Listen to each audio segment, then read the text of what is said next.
Hay un pensamiento en la palabra de Dios en el libro de Génesis, Génesis capítulo 2, versículo 7. Génesis capítulo 2, versículo 7. La palabra de Dios nos dice, Génesis capítulo 2, versículo 7. Entonces Jehová Dios formó al hombre del polvo de la tierra y sopló en su nariz aliento de vida, y fue el hombre un ser viviente. ¿Podemos estar en pie para orar? Querido Padre Celestial, gracias. Gracias por el día que nos dio. Gracias por la oportunidad de reunirnos en este lugar otra vez para estudiar su palabra. Señor, gracias por los ángeles que están en nuestro medio y gracias por la dirección y bendición del Espíritu Santo. Gracias por los amigos y amigas presentes, gracias por los hermanos y hermanas que nos acompañan, pero también gracias por todos aquellos y aquellas que nos siguen a través de la radio, la televisión o la internet. Que todos y todas sean bendecidos y bendecidas por usted. Y ahora, Señor, le rogamos que el Espíritu Santo nos traiga palabra de vida para la vida eterna. Que no recibamos palabra de un hombre, pero la palabra de Jehová que vive y permanece para siempre. Háblenos, Dios. Lo pedimos en el nombre de Jesús. Amén, Señor. Amén. Durante la semana estamos trabajando con la serie La familia, un proyecto de Dios. Y hoy trabajaremos con la segunda parte del tema aliento de vida. En el capítulo 2, versículo 7, la Biblia dice en Génesis, entonces Jehová Dios formó al hombre del polvo de la tierra y sopló en su nariz aliento de vida, y fue el hombre un ser viviente. En los temas anteriores vimos que, número 1, Dios creó al hombre y a la mujer. Número 2, aunque hizo a los animales de la tierra, también hizo a Adán de la tierra. Pero Dios no hizo a Adán con su palabra, sino con sus manos, y sopló en su nariz aliento de vida. Ya vimos que la palabra aliento, la palabra nishama, es un sinónimo de la palabra ruach, y ruach es un sinónimo de la palabra espíritu. Estudiamos también que ruach Elohim, Yahweh Elohim o Jehová Elohim y Bar Elahim estaban presentes en la creación de todas las cosas. Cuando Dios creó a Adán y Eva, el Padre, el Hijo y el Espíritu Santo estaban presentes. Vimos también cómo Dios se identifica en una forma íntima, una forma profunda, de una manera estrecha y tierna con los seres humanos. No solamente creó al hombre y a la mujer, sino que alentó en Adán soplo, aliento de vida, sopló en su nariz. Vemos también cómo el Señor Jesús, siendo un ser divino, se hace hombre para compartir con la humanidad. Y leemos en la Biblia cómo el Espíritu Santo mora, reposa en los seres humanos que fueron creados como morada del Espíritu Santo. Usted y yo fuimos hechos para que el Espíritu viva en nosotros. Ahora necesitamos comprender la última parte de la pregunta, ¿para qué? ¿Para qué creó Dios la familia? Decíamos en la reunión anterior que Dios creó la familia para que cada miembro de la misma sea un templo donde pueda vivir el Espíritu Santo. Cuando seguimos estudiando en la palabra de Dios, descubrimos verdades tan profundas en relación a Dios con la familia humana que nos asombran y nos dejan perplejos al notar cómo un ser divino, como lo es nuestro Dios, se empeña tanto en seres humanos como usted y yo. Lo interesante de todo esto es que nadie puede negar el empeño que Dios tiene por usted y por nuestra familia. La familia es un proyecto de Dios. La familia es un invento de Dios. La familia es algo que es responsabilidad de Dios. La familia existe para la gloria de Dios. La familia tiene el apoyo de Dios. La familia fue creada por Dios. La familia fue comprada por Dios. La familia le costó a Dios todo lo que Dios tenía. Por tal razón, usted es una persona importante. ¿Es así o no es así? ¿Es así o no es así? Mire usted en el libro de Romanos capítulo 8. Me gusta Romanos capítulo 8 porque parece un testamento, parece un certificado, parece una declaración de Dios para garantizarle a usted que Él tiene un lugar para usted y su familia en el cielo. Y garantizarle que nada ni nadie le impide esa entrada allá si usted así lo acepta.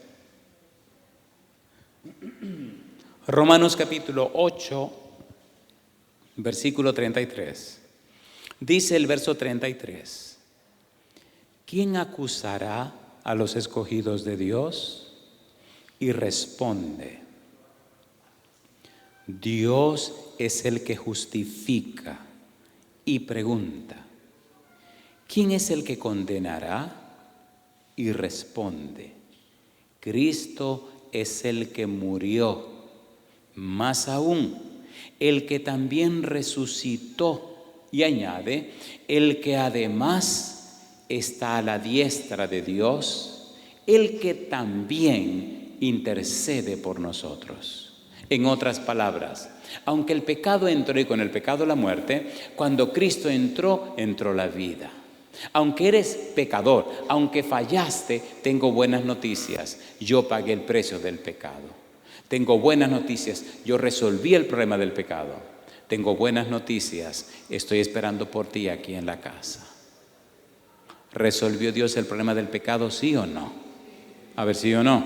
La paga del pecado, dice la Biblia, es la muerte, porque la paga del pecado es muerte. Mas la dádiva de Dios es vida eterna en Cristo Jesús, Señor nuestro. Si la paga del pecado es la muerte y usted no tiene a Jesús, usted no tiene futuro.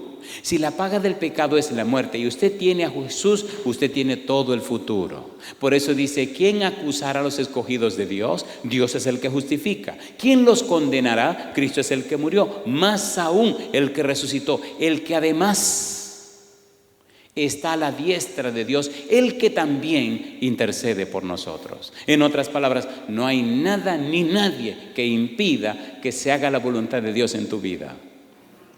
¿Es hermoso o no es hermoso? ¿Es hermoso o no es hermoso? Oiga, si usted es un carrito de mala marca, viejito, de tartalado, usted siente que no tiene valor. Pero si usted es un Maserati, ¿se siente con valor? Entonces considérese lo mejor de lo mejor, porque Dios pagó todo lo que tenía por usted.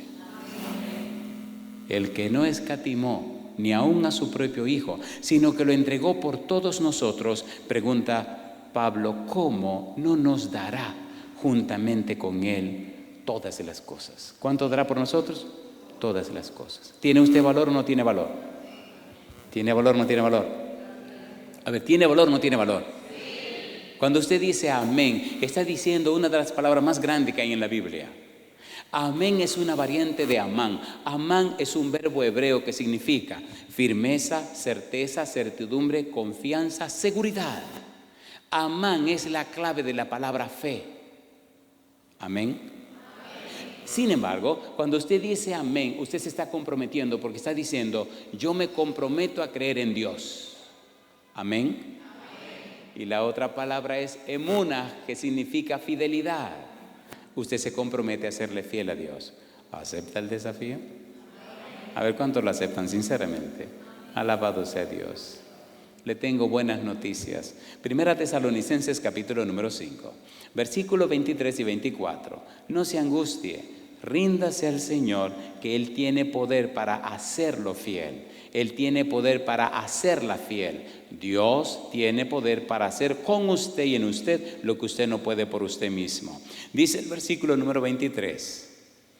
Y el mismo Dios de paz os santifique por completo, y todo vuestro ser, espíritu, alma y cuerpo sea guardado irreprensible para la venida de nuestro Señor Jesucristo. Y añade: fiel es el que os llama, el cual también lo hará. Y yo le pregunto, ¿tiene Dios poder para cambiar la vida suya? Sí. ¿Para transformar la vida suya? Sí. ¿Para limpiar la vida suya? Sí. Para perdonar sus pecados, sí. Para convertirlo en una nueva persona, sí. Para hacer lo que le dé la gana con usted, sí, Señor. ¿Tiene poder o no tiene poder? ¿Usted lo cree? Al que cree, todo le es posible. Pienso que estamos listos para el tema de esta noche. ¿Están listos para que comencemos? Pero ¿verdad que lo que dijimos tiene sentido? ¿Tiene sentido o no tiene sentido? A ver, ¿sí o no? ¿Le gustaría ser una morada del Espíritu Santo para la gloria de Dios? ¿Y que la vida suya sea luz e inspiración para el que le conozca? ¿Le gustaría eso o no le gustaría? Siempre dije que los estudiantes que sacan malas calificaciones están cometiendo un pecado delante de Dios. Ay, mamá. Hay un libro en la Biblia que se llama Santiago capítulo número 1. Santiago capítulo 1, versículo 5. Dice el versículo 5, y si alguno de vosotros tiene falta de sabiduría, pídala a Dios, el cual da a todos abundantemente y sin reproche, y le será dada. ¿Lo dice o no lo dice? A ver, ¿lo dice o no lo dice? Entonces, 0 malas calificaciones. De hoy en adelante, el Espíritu le dará sabiduría y usted tendrá buenas calificaciones. De aquí en adelante, 0 problemas. El Espíritu le dará la sabiduría para saber cómo tratar con su esposa, cómo tratar con su esposo, cómo tratar con sus hijos. ¿Dios da la sabiduría, sí o no? ¿Sí o no? Entonces, entremos en lo más hermoso que usted va a oír en este día. ¿Estamos listos? ¿Estamos listos? Cuando Dios creó a Adán y Eva, Génesis capítulo 2, versículo 24, mire lo que dijo. Génesis capítulo 2, versículo número 24. ¿Cómo dice el versículo 24? Génesis capítulo 2, versículo 24. Dice el versículo 24, por tanto dejará el hombre a su padre y a su madre y se unirá a su mujer. ¿Y qué dice ahora? Y serán una sola carne. ¿Qué significa una sola carne? Estoy muy felizmente casado con una dama que se llama Estela y le decimos de cariño Esther. ¿Cómo se llama? Estrellita. Eso significa Esther. Perdón, eso significa Estela. Esther es estrella, estrellita es Esther, es estrella. Estela es estrellita. Así que esa es mi estrellita. Es grandota, es una estrella grandota que hay en casa, pero bueno, es la estrellita mía. El estar casado significa que un día nos pusimos de acuerdo para casarnos. ¿Es así o no es así? Adán dijo, serán una sola carne. Ponga cuidado. ¿Qué significa una sola carne? Aquí comienza el estudio. Ponga mucho cuidado en lo que vamos a decir ahora, porque lo grande de lo grande es que Dios quiere ser una sola carne con usted. Si entiende todo el proceso desde ahora, cuando terminemos, usted no lo va a creer. ¿Hasta dónde quiere Dios relacionarse con usted? Pero vamos desde lo más sencillo hasta lo más complicado. ¿Verdad que hemos dicho aquí que nosotros somos creados para ser morada del Espíritu Santo? ¿Sí o no? ¿Que nosotros somos templo del Espíritu Santo? ¿Sí o no? ¿Que nosotros somos una casa espiritual? ¿Sí o no? ¿Y que fuimos creados para que Dios more en nosotros en la persona del Espíritu Santo? ¿Sí o no? Eso está claro. Ahora, ¿cómo podemos ser uno con Dios? Comencemos con Adán y Eva. ¿Están listos? Adán dijo, y serán una sola carne. La palabra que Adán utilizó se escribe E-J-A-D. Se dice Ehad en hebreo. ¿Qué significa Ehad? Significa uno mismo, una sola pieza. Significa unidad. ¿Y cómo lo podemos entender? Cuando Adán y Eva fueron creados, vino la serpiente y habló con Eva, ¿sí o no? ¿Sí o no? Y Eva trajo el fruto a Adán, ¿sí o no? Entonces, ¿eran 2 personas o una persona? Eran 2 personas casadas. ¿Pecaron o no pecaron? ¿Y cómo se entiende la frase una sola carne? Ahí tenemos que trabajar. En el capítulo 41 del libro de Génesis se relata la historia de un sueño que tuvo el rey Faraón.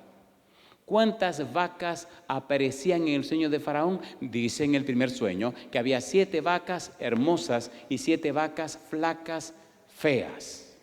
Y las vacas feas se comieron a las vacas hermosas. Segundo, tuvo otro sueño.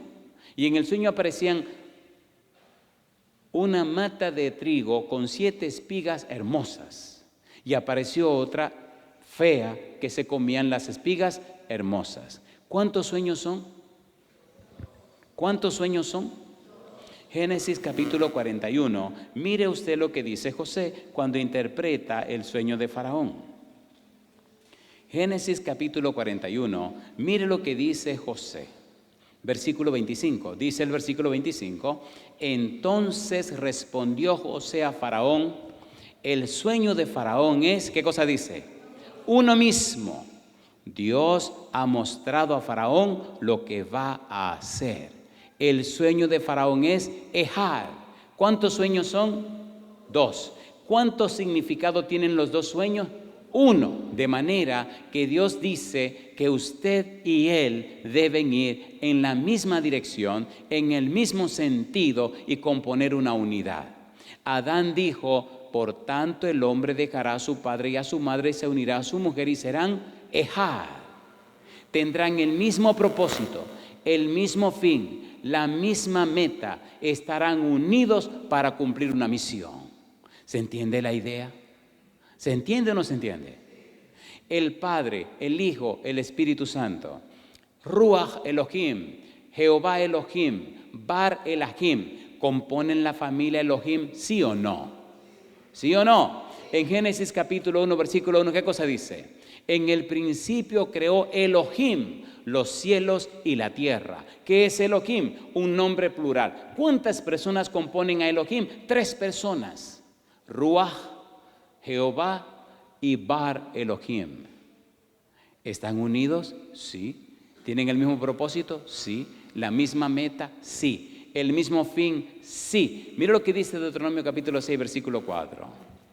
Deuteronomio capítulo 6, versículo 4. Por eso necesitamos recibir en nuestra vida el Espíritu de Dios, para que el Espíritu de Dios que mora en nosotros es el mismo Espíritu que está en comunión con el Padre y con el Hijo. Y entonces nosotros formamos parte de ese equipo bendito y nuestra familia se convierte en un pedazo de cielo en la tierra. No hay problema, no hay dificultad, no hay circunstancia que sea más poderosa que Dios. ¿Es así o no es así? A ver, ¿es así o no es así?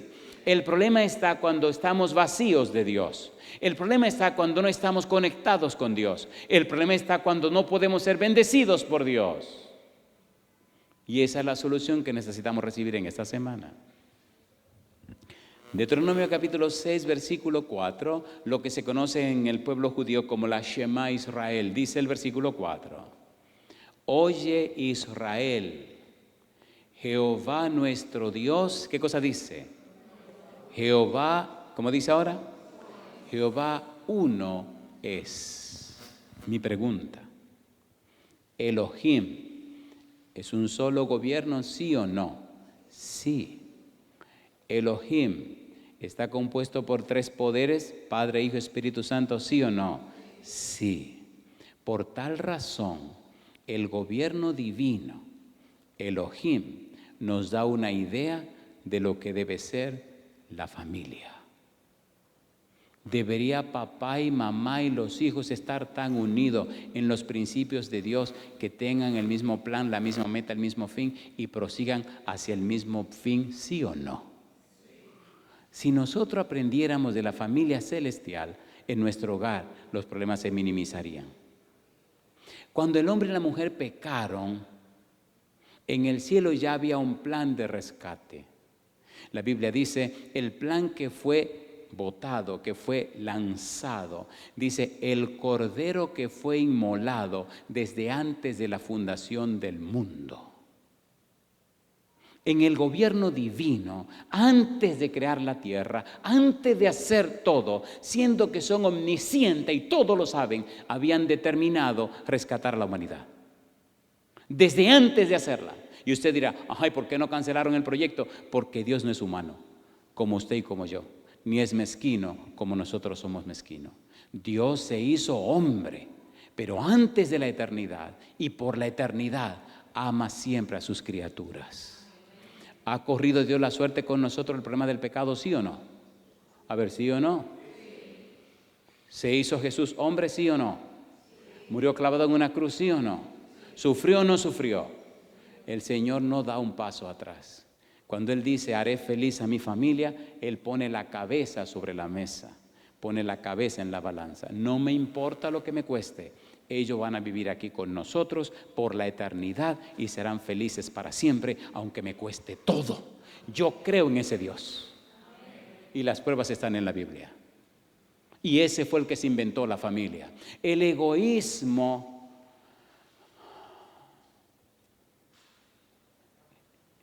esa manera de ser tan extraña, esa manera de ser tan posesiva, esa forma de ser tan tiránica, eso no es de Dios. Dios es todo lo contrario. El famoso querubín cubridor llamado Lucifer se levantó en el cielo contra Dios. Se le toleró por un tiempo y convirtió ángeles en demonios hasta que llegó el momento donde hubo que retirarlo del cielo. Cuando Adán y Eva pecaron, hubo mucha tristeza en el cielo. Dios sabía lo que le iba a costar, pero no dio un paso atrás.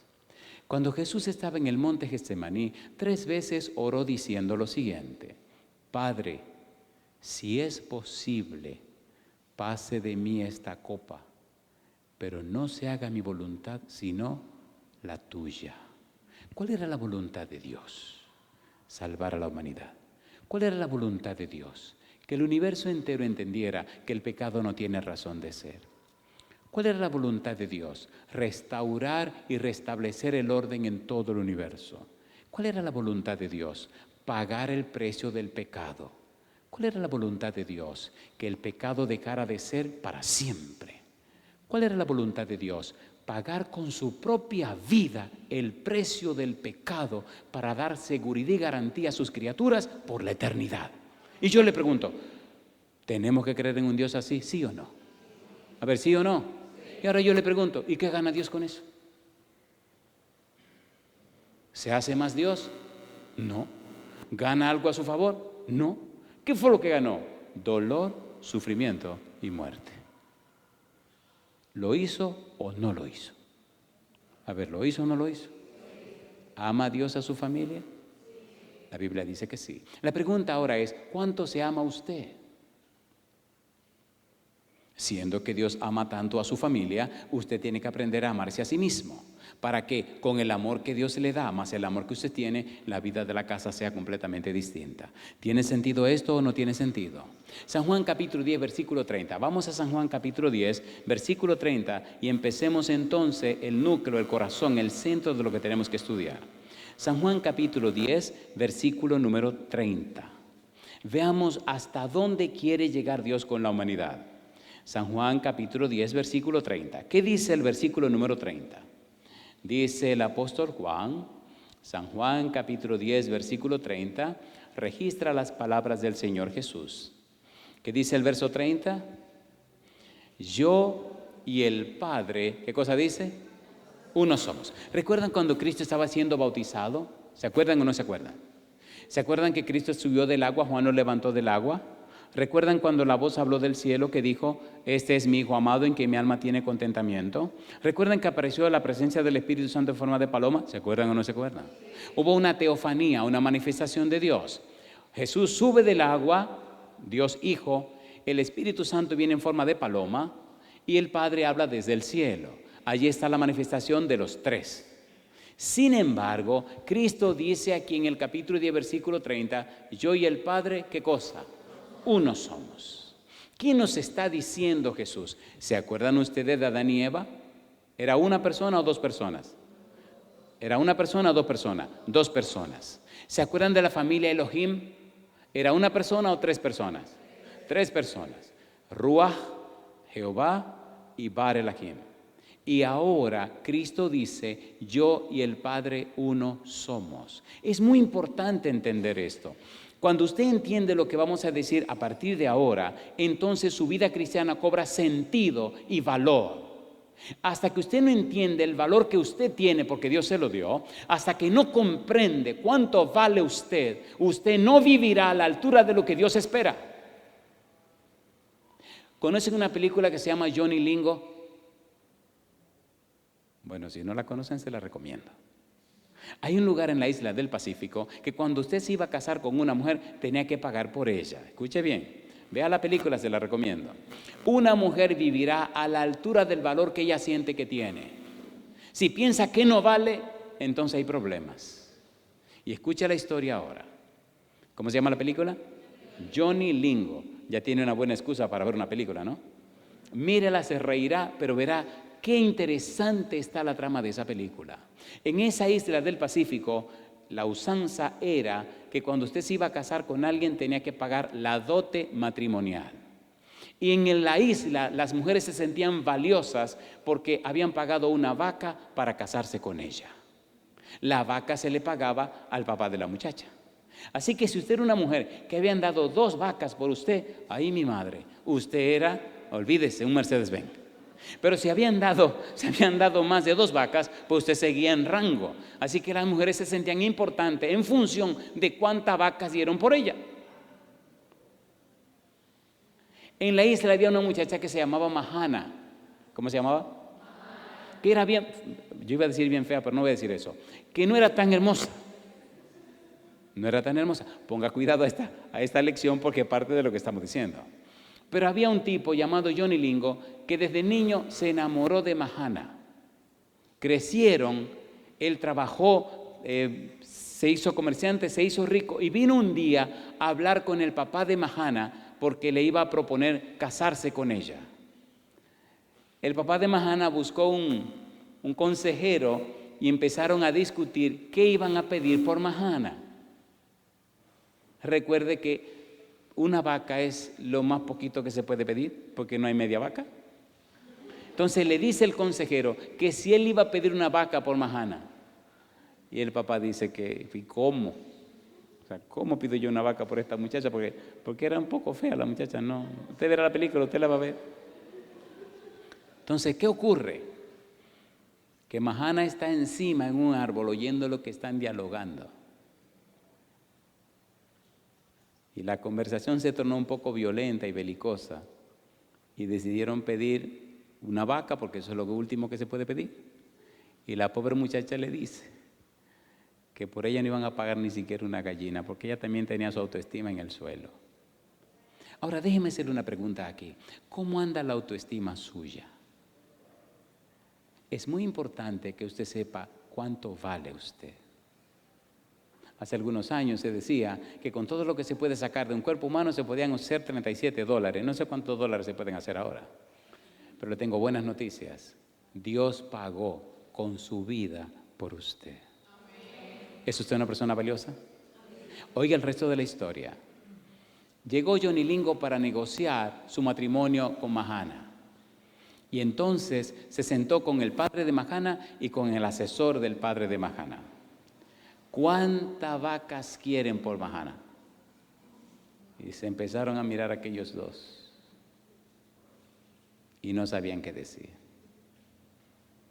Y entonces el papá le dijo, no había que decirlo, ya él dijo, una vaca. Recuerde que en esa isla el que tuviera más vaca era el más rico. Y John Lingo dijo, yo doy 8 vacas por Mahana. El papá quedó con la boca abierta que no podía ir, porque si le daban 8 vacas, él iba a ser el más rico de toda la isla. Por un momento ahí hubo un silencio como de muerte. Porque ¿quién lo va a creer? Nunca se ha dado 8 vacas por nadie en la historia de la isla. Así que se levanta el tipo y dice, ¿aceptan 8 vacas por Mahana? Y el viejo nada más dijo así. Y se fue. Pasaron algunos días Y cada día Mahana se quejaba diciendo que eso era una broma, que eso no era verdad. Hasta que llegó el día. Y empezaron a llegar las vacas al patio de la casa del señor Moque. Y llegaron 8 vacas. Johnny Lingo se casó con Mahana y se la llevó un mes a viajar de luna de miel para lavarle el cerebro y cambiarle toda esa cosa mala que tiene en la cabeza. Le compró ropa, le compró todo. Y mientras viajaban, le estaba haciendo su casa cerca de la playa. Cuando regresaron, la llevó a vivir a la casa nueva que le hizo. Pero a vivir como la mujer más cara de la isla. ¿Me están entendiendo? Le compró un espejo con el mango de oro y el cepillo con mango de oro y la casa todo nuevo y amueblado, pero una cosa linda. Entonces Mahana iba a buscar agua al manantial con la frente en alto porque ella era la mujer más valiosa de la isla. ¿Están entendiendo? ¿Se entiende o no se entiende? Ahora, dígame usted en el universo, ¿por quién ha pagado Dios con su sangre? ¿A quién ha comprado Dios con su vida en el universo entero? Dígame de un solo ángel, serafín o querubín que Dios haya pagado por ello. Mencióneme uno solo. Ninguno. Cristo no dio su sangre por los serafines, ni por los querubines, ni por los ángeles, ni por ninguna criatura del universo. Cristo vino a morir en esta tierra por ti y por mí. ¿Eres valioso? El problema nuestro es que no conocemos a Dios. Por tal razón, Dios está tan empeñado, tan interesado en estar en el equipo contigo, en que tú seas del equipo de Él, en hacer unidad contigo, que la ignorancia nuestra ha hecho mentiroso a Dios. ¿Sí o no? A ver, ¿sí o no? La manera como vivimos dice que parece que creemos en un Dios que se murió. El concepto que tenemos de nosotros mismos, cómo nos vemos a nosotros mismos, cómo nos tratamos a nosotros mismos, cómo nos conducimos, cómo nos comportamos, parece decir, Dios se murió. ¿Sí o no? Cristo dice, yo y el Padre uno somos. ¿Qué significa uno somos? Yo y el Padre tenemos el mismo propósito, el mismo fin, el mismo objetivo. Perseguimos la misma meta. Somos parte de una unidad de trabajo. Y ahora nosotros queremos no solamente ser nosotros uno, queremos que tú vengas a ser parte del equipo. Mire qué cosa linda. En el libro de San Juan, capítulo 17, versículo 21, ¿qué dice la Biblia? Juan 17, 21. ¿Qué dice el versículo 21? ¿Qué dice el versículo 21? Me gustan estas declaraciones de Jesús. Dice el versículo 21. Para que todos sean, ¿qué dice Jesús? Uno.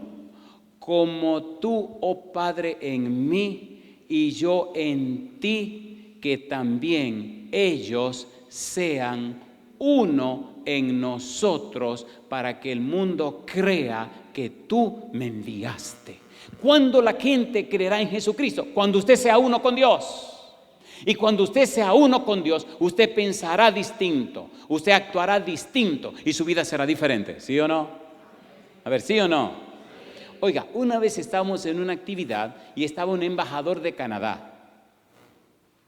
Déjeme leer este versículo para que usted no vaya a pensar que estoy diciendo cosas fuera de lugar. Segunda de Corintios capítulo 5, o leo el versículo primero y luego le cuento el asunto, para que usted entonces esté más tranquilo.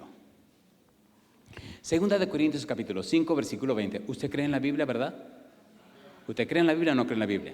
¿Cuánto creen en la Biblia? Levante la mano, por favor. ¿Usted cree que lo que la Biblia dice es verdad o no es verdad?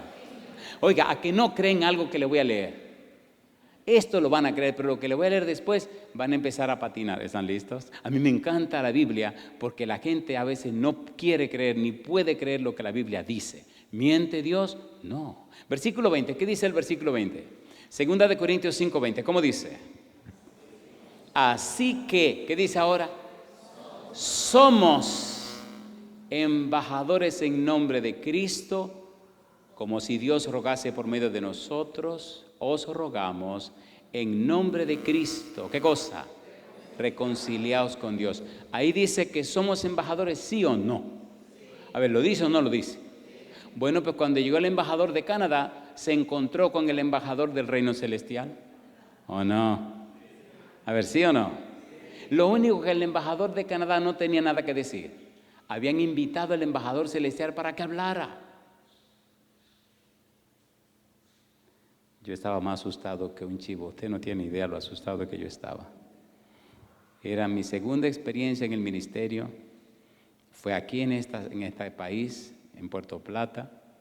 Vino una comisión a inaugurar unas clínicas Sonrisa de odontología, una clínica en la ciudad y una clínica rodante. El director mundial de ADRA International vino y me dijo, yo hablo para la clínica rodante, usted predica aquí. Y ahí estaba el gobernador de Puerto Plata, ahí estaban toda la crema y el embajador de Canadá, porque la señora que estaba bregando con el asunto era de Canadá. Y la embajada canadiense vino el embajador. Y ahí nos sentamos todos los embajadores. ¿Somos embajadores del cielo, sí o no? Así que cuando terminamos, presentaron al embajador celestial, un morenito él, y cuando él terminó de hacer su presentación, el embajador de Canadá fue el primero que brincó al frente, vino y lo felicitó, se quitó un botoncito que tenía aquí, con la hojita roja esa que tienen de Canadá. Perdón, ¿hay algún canadiense aquí? ¿No? ¿Hay algún canadiense allá? ¿Sí? Bueno, pues aquí le va. Entonces tomó el botoncito y me lo puso aquí como un ciudadano distinguido de Canadá. Ahora yo le hago una pregunta. ¿Este botoncito rojo decía que él era el embajador de Canadá, sí o no? Pero ¿no le parece que el espíritu que mora en nosotros dice que somos el embajador de allá arriba? ¿Quiere el botoncito usted? ¿O quiere el espíritu? ¿No estamos diciendo que somos templo para morada del Espíritu Santo? A ver, ¿sí o no? Si el espíritu mora en usted, le garantizo que usted es un embajador de allá arriba. Y la gente se dará cuenta que usted no es de acá abajo. Y como Mahana, usted vivirá con la frente en alto, porque usted es un hijo del Altísimo y usted forma equipo con el reino celestial. ¿Dice o no dice aquí que Cristo quiere que seamos uno con el Padre y con Él? ¿Sí o no? Cuando eso ocurra, la gente creerá, porque verá en usted algo distinto a lo que ven las otras gente. Si usted está conectado con Dios, si usted es uno con Dios, la gente notará que usted está por encima de lo común y que hay algo sobrenatural que trabaja en la vida suya. ¿Es así o no es así? A ver, ¿es así o no es así? No importa el lugar que usted vaya, no importa quién es, no importa quién sea, la gente notará que hay algo distinto en la vida suya, que hay algo diferente con usted. Esto es tan interesante que estábamos en un hotel dando una campaña y una noche se me acerca una dama de la iglesia y me dice, oré a Dios y luché y traje a mi esposo. Está ahí adentro. Él nunca viene a la iglesia. Él es un tipo muy profundo. Él es catedrático universitario hace más de 30 años, pero él es un científico de la matemática. Y dice que se pone furioso cuando oye a la gente hablando de cualquier manera y mejor no viene a la iglesia. Pero vino. Así que yo les ruego, pastor, órele a Dios que no se quiera ir. Digo, ore usted también, no me dé la culpa a mí solo. Hay algo que aprendí y es que uno debe predicar la Biblia porque es la palabra de Dios. Ahora, lo curioso es que mucha gente no sabe que Dios habla con un lenguaje matemático y que todo lo creado es matemática y es matemática pura. Cuando usted predica la Biblia por la Biblia, usted está hablando matemática. Y oiga, qué cosa linda pasó. El Espíritu se la sabe toda. Cuando el hombre escuchó el primer tema esa noche, se fue a la casa y se fue aturdido. Y la esposa le dice, ¿a ti qué te pasa? Y él le dice, tú no me vas a entender. Al otro día le dice, vámonos para la iglesia. Y dice ella, ¿tú? Dice, ¿yo qué?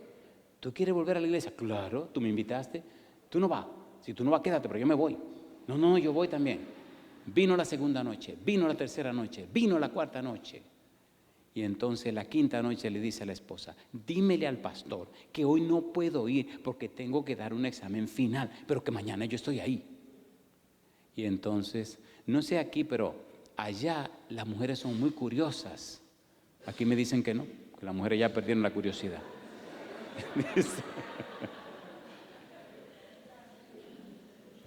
Y entonces ella le dice, pero mira, ven acá, déjame hacerte una pregunta. ¿Qué es lo que te ha pasado a ti? Tú nunca quieres ir a la iglesia y esta semana no quieres perder una sola noche. ¿Qué es lo que a ti te pasa? Dice, mira, yo te lo voy a explicar y tú no me vas a entender. Yo no había oído una gente predicando que usara un lenguaje matemático.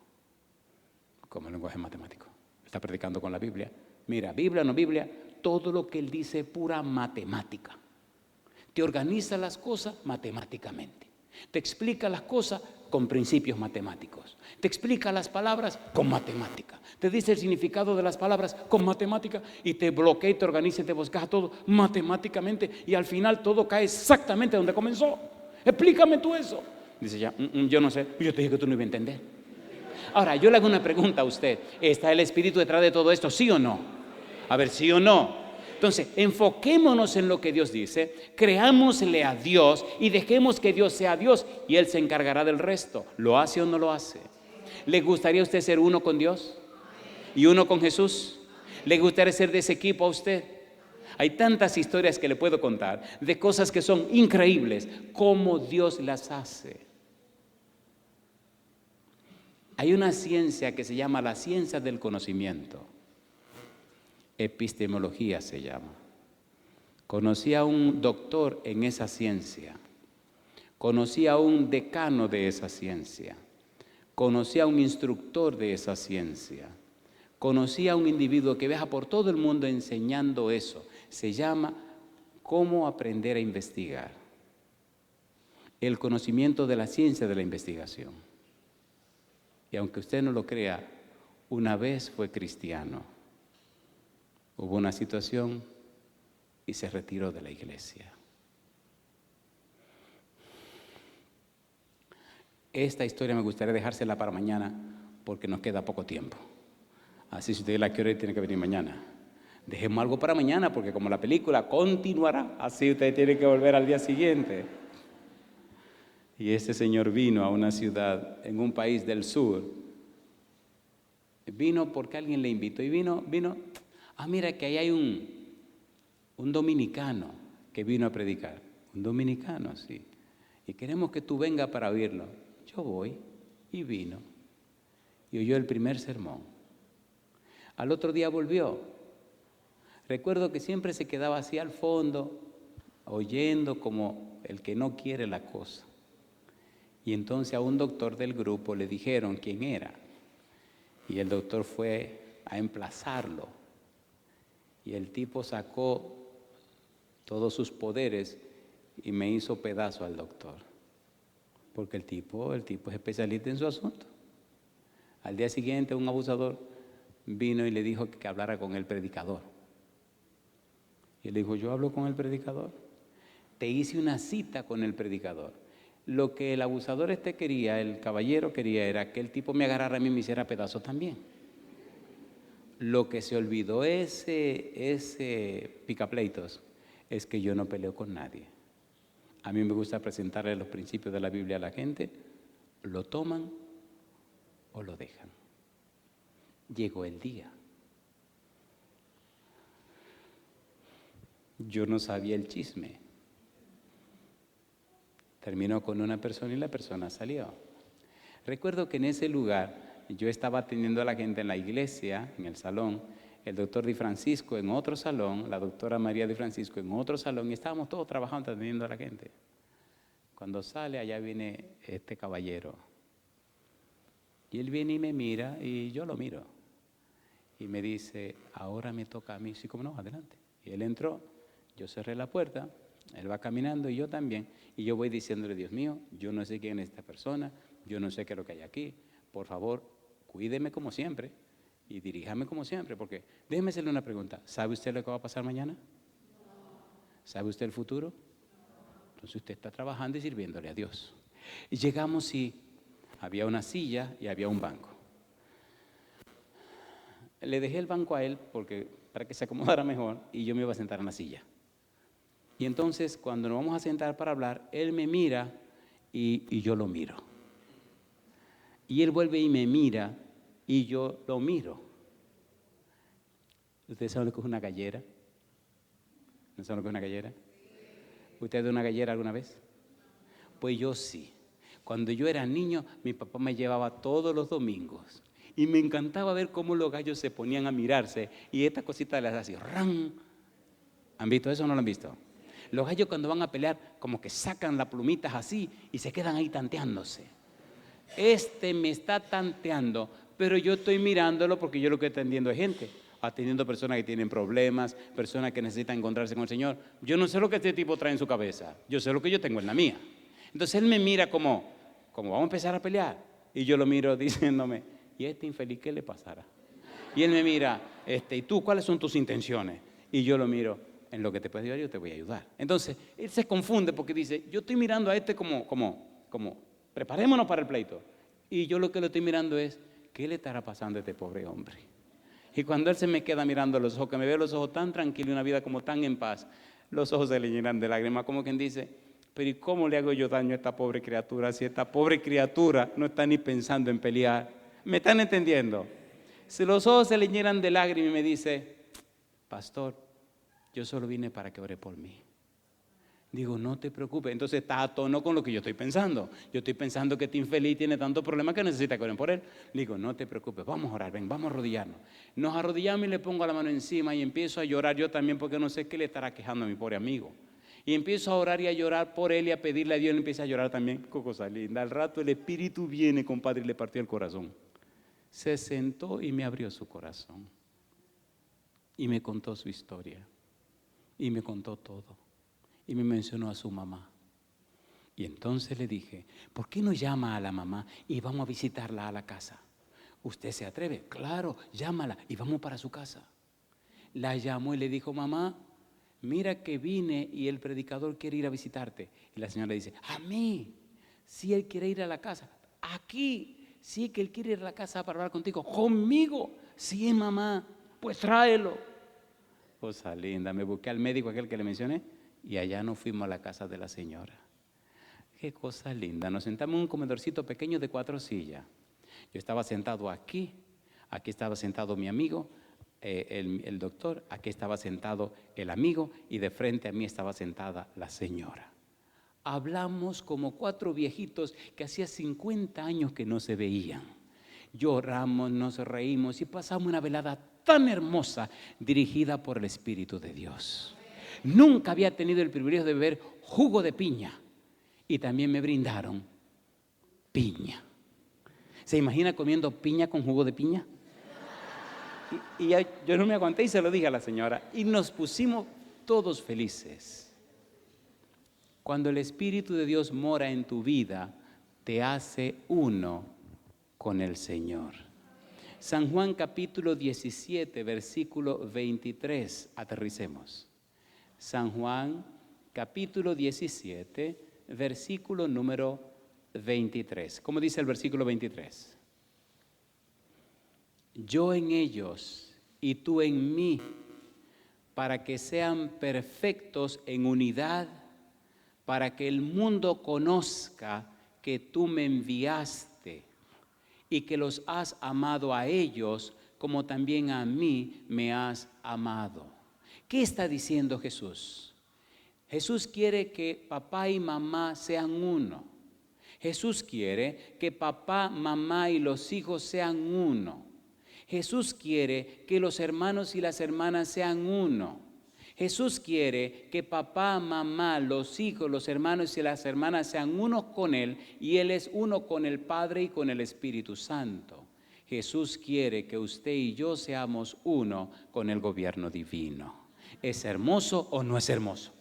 Y si somos uno con el gobierno divino, ¿qué diablo podrá destruir tu familia? ¿Entendieron ahora? ¿Se entendió o no se entendió? ¿Cuánto le costó a Dios ese derecho? Le costó todo y Dios lo dio todo para que usted pueda ser uno con la familia celestial. Mi pregunta, ¿quiere usted ser uno con la familia celestial? Entonces póngase en pie conmigo. En el libro de San Juan, capítulo 17, versículo 26, Jesús termina diciendo: y les he dado a conocer tu nombre, y lo daré a conocer aún, para que el amor con que me has amado esté en ellos y yo en ellos. Yo digo, alabado sea el nombre de Dios. Termino con esta pregunta.